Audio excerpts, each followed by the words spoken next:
Salam sejahtera, nama saya Kirtana Rawi. Dalam video ini kami membentangkan perbezaan antara universiti awam dan universiti swasta dari segi pelbagai aspek.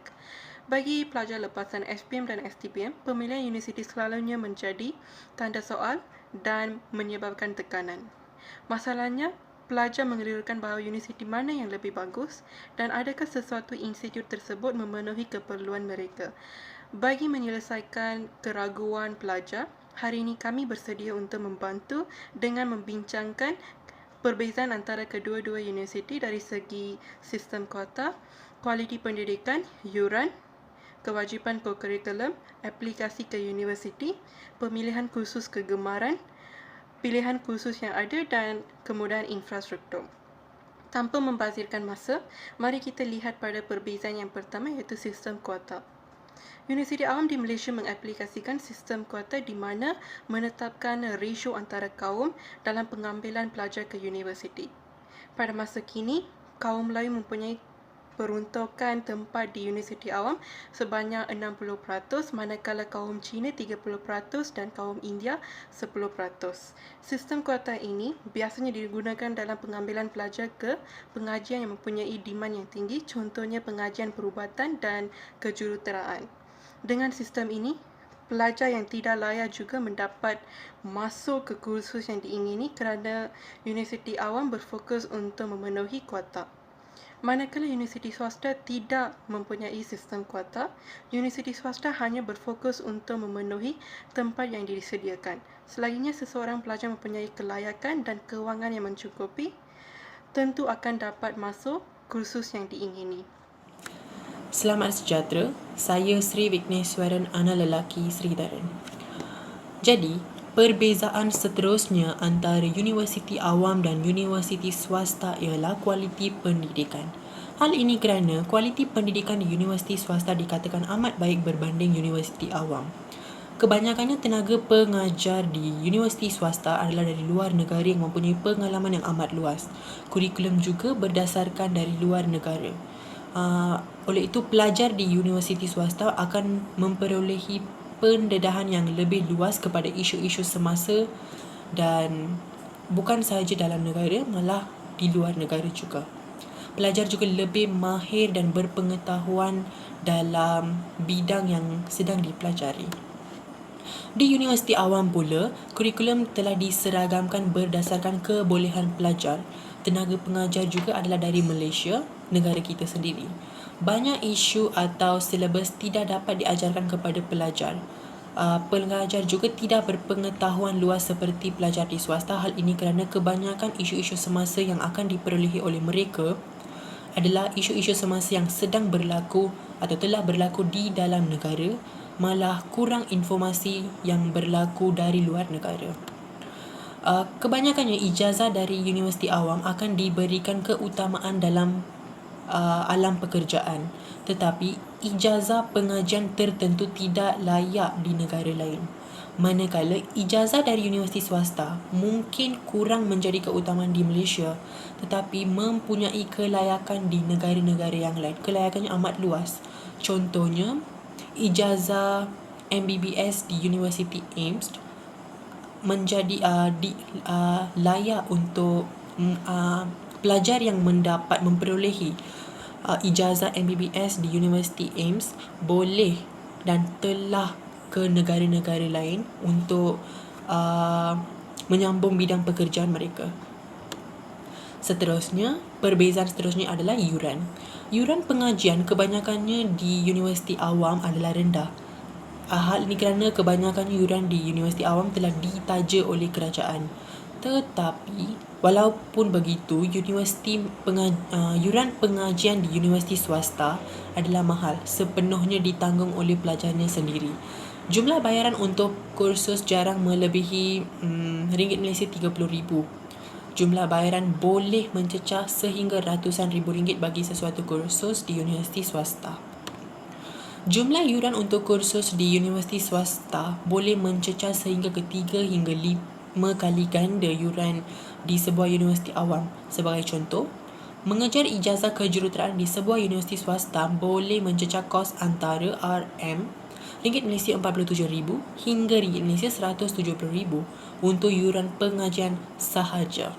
Sebaliknya, belajar kursus yang sama di Universiti Awam, salah satu institusi kerajaan di negara kita yang lebih mantap di Malaysia, negara kita, hanya akan dikenakan bayaran lebih kurang RM1,000 Malaysia untuk satu semester. Walaupun ada bantuan kewangan disediakan untuk meringankan beban seperti beasiswa JPA dan pinjaman PTPTN, belajar di sesebuah universiti swasta mungkin mahal bagi sesetengah orang, terutamanya jika anda tidak mempunyai sokongan kewangan daripada ibu bapa sendiri. Manakala universiti awam meringankan beban ibu bapa dari segi kewangan. Sekian, terima kasih. Seterusnya ialah kewajipan kokurikulum. Kokurikulum adalah wajib di setiap universiti awam. Pelajar universiti awam harus menyertai salah satu aktiviti kokurikulum untuk mengumpulkan markah merit yang akan membantu mereka untuk dalam pendidikan masing-masing. Universiti awam juga akan mengharapkan pelajar-pelajar supaya aktif di peringkat sekolah juga, supaya ia akan memudahkan kemasukan ke universiti awam lebih mudah. Manakala di universiti swasta, aktiviti kokurikulum tidak ditekankan, tetapi pelajar-pelajar yang berminat boleh menyertai aktiviti kokurikulum yang dianjurkan oleh persatuan-persatuan universiti masing-masing. Seterusnya, aplikasi ke universiti. Universiti kerajaan dan universiti swasta mempunyai aplikasi masing-masing.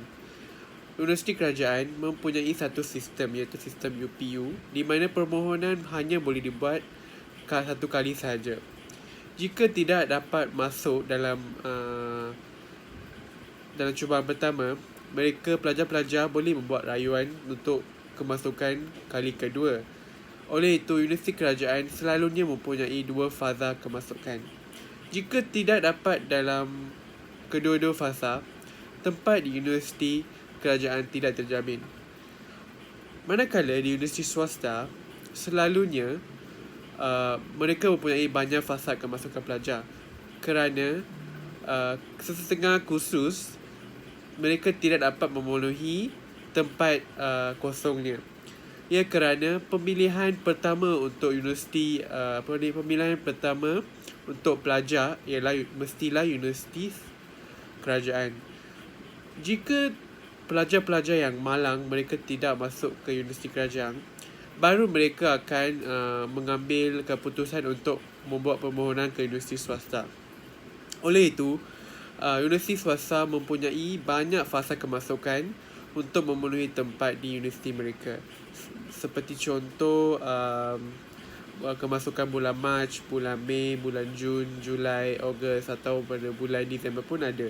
So ini akan memberi kemudahan untuk pelajar mengambil keputusan bahawa mereka mahu memasuk ke universiti kerajaan atau universiti swasta.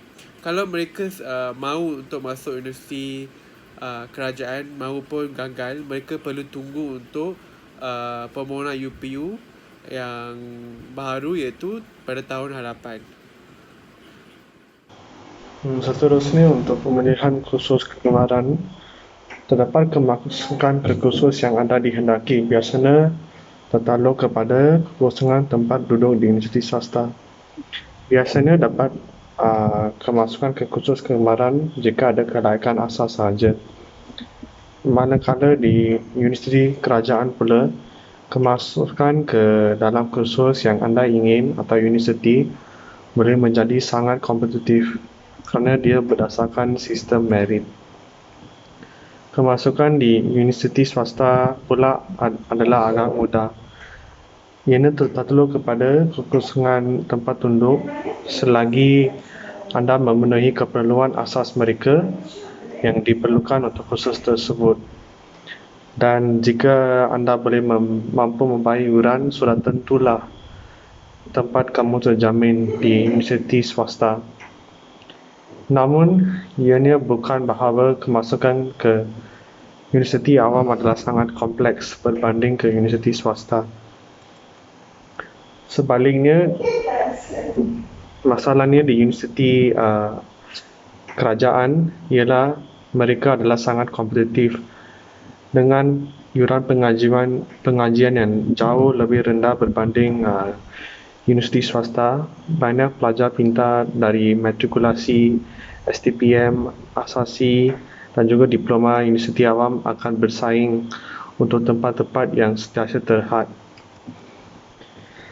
Untuk pilihan khusus yang sedia ada pula di universiti swasta, secara umumnya menawarkan kursus-kursus seperti psikologi, kejuruteraan, perniagaan, undang-undang, reka bentuk, pergigian, perbuatan dan lain-lain. Universiti swasta menawarkan pelbagai kursus yang sangat bidangnya yang sangat luas. Beberapa contoh termasuk sains kognitif, kerja sosial, sains sukan sains, sosiologi, antropologi, horticulture, kajian warisan, sains perhutanan dan banyak-banyak lagi. Ini adalah untuk memberi peluang yang lebih luas untuk mewujudkan masyarakat berilmu yang akan membantu memenuhi keperluan yang berbeza masa depan negara kita. So, jika anda mempunyai minat untuk mengikuti khususnya, ia bermakna anda perlulah memasuki sebuah universiti awam yang berkaitan. Kursus-kursus yang mempunyai saingan yang kuat di universiti awam selalunya ditawarkan oleh universiti swasta. Contohnya yang biasa kita dengar adalah perubatan dan kejuruteraan. Selamat sejahtera, saya Benita Nanggung Sherman. Hari ini saya nak bentang tentang kemudahan dan infrastruktur di IPTA dan IPTS. Okey. Di Universiti Kerajaan, satu senarai yang banyak kemudahan ditawarkan kepada pelajar pada kos yang minimum. Tetapi kebanyakan kemudahan tiada dalam keadaan yang baik. Kemudahan pelajar mungkin terhad di universiti swasta. Kemudahan bergantung kepada pelbagai faktor, antaranya bilangan pelajar, keluasan tanah, kewangan dan pilihan bahagian pengurusan universiti. Kemudahan di universiti swasta akan diselenggara kerap kali untuk memastikan ia dalam keadaan baik dan memuaskan. Manakala kemudahan di universiti kerajaan selalunya dalam keadaan yang tidak memuaskan kerana kerja penyelenggaraan jalan dijalankan. Tempat kediaman di universiti swasta memuaskan dan boleh dipilih oleh pelajar. Mari kita tengok statistik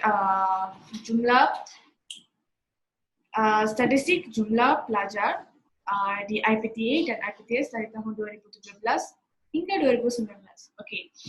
Pada 2017, jumlah peratus pelajar di IPTA ialah 60.3%, manakala di IPTS pula 51.1%.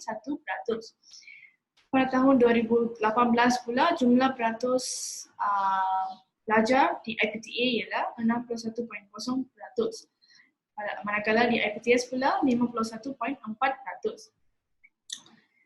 Pada tahun 2019 pula, jumlah peratus pelajar di IPTA ialah 61.1%. Manakala di IPTS pula 52.3%.